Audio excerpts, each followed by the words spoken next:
ایک حدیث پاک میں آپ کو بتاتا ہوں، اللہ کے نبی صلی اللہ تعالی علیہ وسلم ارشاد فرماتے ہیں کہ آخر زمانے میں ایک ایسی عظیم جنگ ہوگی ایمان والوں کی اور رومیوں کے درمیان، کفار و مشرکین ہیں اور مسلمین ہیں۔ اس کو ملحمۃ الکبریٰ کہا گیا ہے، قیامت سے قریب ہونے والی یہ سب سے بڑی جنگ ہے۔ اسی سے آپ اندازہ لگائیں، اللہ کے حبیب صلی اللہ علیہ وسلم ارشاد فرماتے ہیں کہ اس میں کفار و مشرکین 80 جھنڈوں کے نیچے آئیں گے اور ہر جھنڈے کے نیچے 12,000 کی فوج ہوگی، جو تقریباً حساب کرنے پر 9,60,000 کی فوج بن جاتی ہے۔ اگر وہ مومنین سے مقابلہ کرنے کے لیے اتنی بڑی فوج ایک جگہ جمع ہوتی ہے تو پھر اس جنگ کا اندازہ کریں کتنی بڑی۔ اس کو الملحمۃ الکبریٰ کہا گیا ہے اس لیے کہ اس میں گوشت کے چھیتڑے اڑیں گے۔ ملحمہ جو کہا گیا ہے عربی میں کہ گوشت کے ٹکڑے ٹکڑے دیکھے جائیں گے، اس قدر اس میں جانیں جائیں گی۔ اس جنگ کے متعلق جو اللہ کے حبیب صلی اللہ علیہ وسلم نے پیشین گوئی کی ہے، جو پہلے سے خبر دی ہے، وہ کیا ہے؟ فرمایا کہ پہلا دن جب ہوگا مقابلہ کا تو اس میں مسلمانوں کی جماعت میں تعداد کتنی ہوگی یہ تو نہیں بتایا گیا، کفار و مشرکین کے تو بتا ہے کہ 80 جھنڈوں کے نیچے آئیں گے، لیکن مسلمان اور مومنین جو لڑ رہے ہیں ان کی تعداد کا کوئی علم نہیں ہے ہمیں، لیکن یہ پتا ہے کہ ان میں سے 1/3 ایک پوری جماعت کا 1/3 حصہ میدان چھوڑ کر بھاگ جائے گا۔ جنگ میں سے وہ میدان چھوڑ کر بھاگ جائیں گے جب اتنی شدت کی چیز ہو رہی ہو، مصیبت آ گئی ہے، تکلیف آ گئی ہے، 1/3 میدان چھوڑ کر بھاگ جائیں گے۔ اور ان پر کیا فرمایا حضور پاک صلی اللہ علیہ وسلم؟ فرماتے ہیں وہ دنیا کے روئے زمین کے بدترین لوگ ہوں گے، ان کی توبہ بھی قبول نہیں ہوگی، وہ سب سے بدترین لوگ ہوں گے، پیٹ دکھا کر جو نکل چکے ہیں۔ دوسرا مرحلہ آئے گا، دوسرا پڑاؤ، ایک بہت سخت سٹرگل کرنے والا میدان ہے، مصیبت اٹھا رہے ہیں، مشقت اٹھا رہے ہیں۔ دوسرا دن ایسا ہوگا کہ مومنین کی جماعت کا 1/3 1/3 حصہ شہید ہو جائے، قتل ہو جائیں گے۔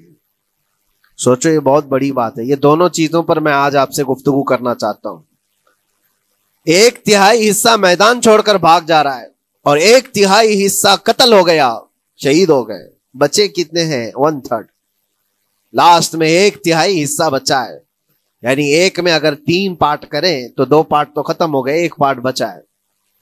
اور اللہ کے نبی صلی اللہ علیہ وسلم فرماتے ہیں اللہ رب العزت اس آخری 1/3 حصے کو فتح مبین عطا فرمائے گا۔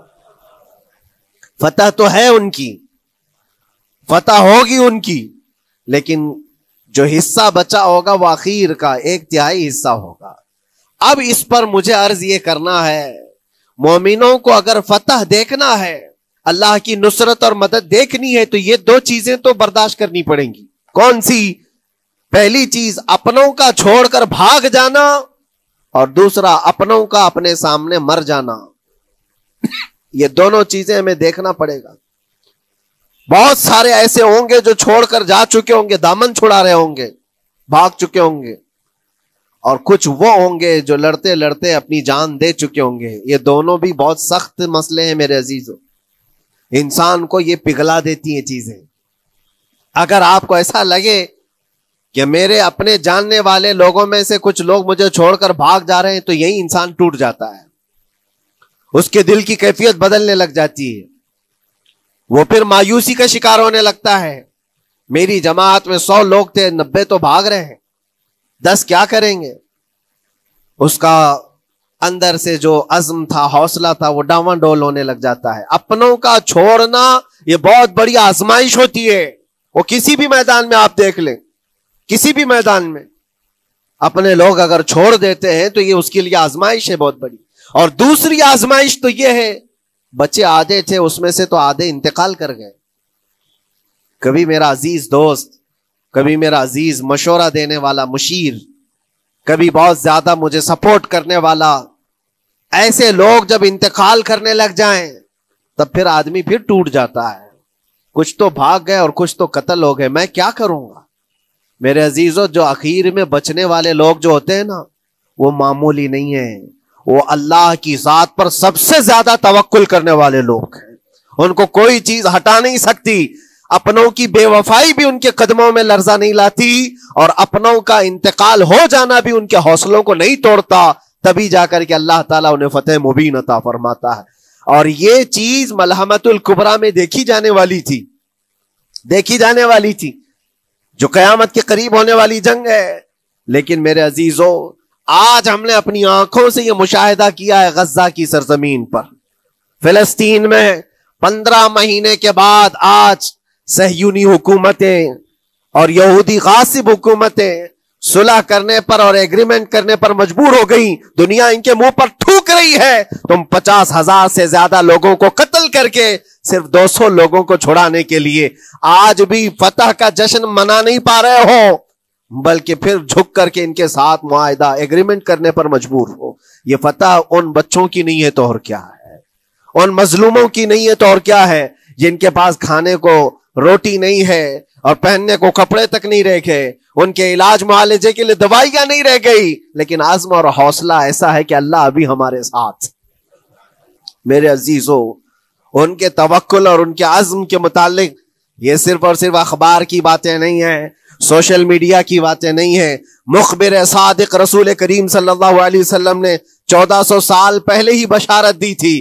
اللہ کے نبی صلی اللہ علیہ وسلم فرماتے ہیں کہ دمشق کے ابواب یا پھر بیت المقدس کے آس پاس رہنے والوں میں ایک جماعت ہمیشہ قیامت تک ایسی رہے گی جو حق کے لیے لڑتی رہے گی. حضور پاک صلی اللہ علیہ وسلم فرماتے ہیں حق کے لیے وہ لڑتی رہے گی، قیامت تک ایک جماعت ہوگی. اور ان کی فضیلت میں میرے آقا فرماتے ہیں کہ ان لا یضرهم خذلان من خذلهم، ان کو دھوکہ دینے والوں کا دھوکہ ان پر کچھ اثر نہیں کرے گا، یا پھر ان کو چھوڑ دینے والے یا ان کی بات نہیں کرنے والے، یہ سب چیزیں ان کو کچھ بھی ضرر نہیں پہنچائیں گی. میں اس سے قبل اسی مسجد میں آپ کے پاس اس حدیث کو دہرا چکا ہوں، بیان کر چکا ہوں. اللہ کے نبی صلی اللہ علیہ وسلم فرماتے ہیں ان کو کوئی چیز نقصان نہیں پہنچائے گی، دھوکہ دینے والوں کی دھوکہ دڑی ان کا کچھ نقصان نہیں پہنچائے گی. آپ ہو سکتا ہے سوال کریں عمارتیں ٹوٹ کر راکھ میں بدل گئی، ہزاروں بچے قبروں میں سو گئے، کتنی عورتیں بیوہ ہو گئیں، کتنوں کے گھر اجاڑے گئے، کتنوں کے ہاتھ پیر توڑے گئے ہیں. بمباری میں وہاں پر کون صحیح سلامت رہا؟ 2 لاکھ کے قریب لوگ متاثر ہوئے، اور مولانا آپ کہتے ہیں حضور نے فرمایا حدیث میں ان کو کچھ نقصان نہیں ہوگا. یہ نقصان نہیں ہے تو اور کیا ہے؟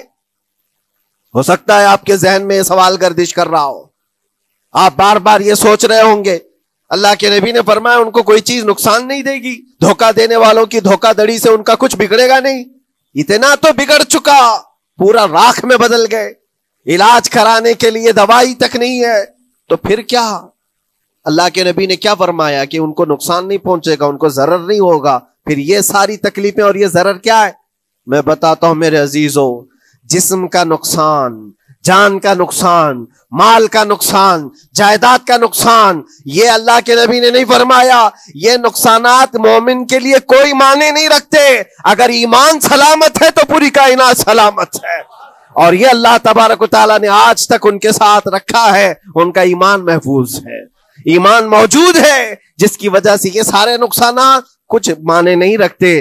اس لیے کہ یہ تکلیفیں، یہ جو ساری مصیبتیں آئی ہیں، اس پر تو اللہ تعالیٰ نے اجر عظیم کا وعدہ فرمایا ہے، اجر عظیم کا وعدہ فرمایا ہے. ہاں اگر ایمان ہی چلا جاتا تو پھر کون سی جنت ملتی، کون سی خوشبو جنت پاتے؟ کچھ نہیں ہوتا. ایمان سلامت ہے، جس کی وجہ سے انہیں دنیا میں بھی اللہ سرخروئی عطا فرمائے گا. ایک بھی جگہ سے کہیں ان نہتے مسلمانوں کو جو غریب مظلوم ہیں اور ٹوٹے پھوٹے ہاتھوں اور ٹکڑے پہنے ہوئے بچے ہیں، ان کو کوئی یہ نہیں کہتا کہ یہ ظالموں کے لوگ ہیں، بلکہ ہر کوئی یہ کہتا ہے ایک ظالم کے خلاف جس کے پاس دنیا کے سارے آئٹم پاور ہیں، لیکن یہ نہتے بچے کھڑے ہیں. دعائیں بھی ان کے ساتھ ہیں اور رحمت الہی بھی ان کے ساتھ ہے.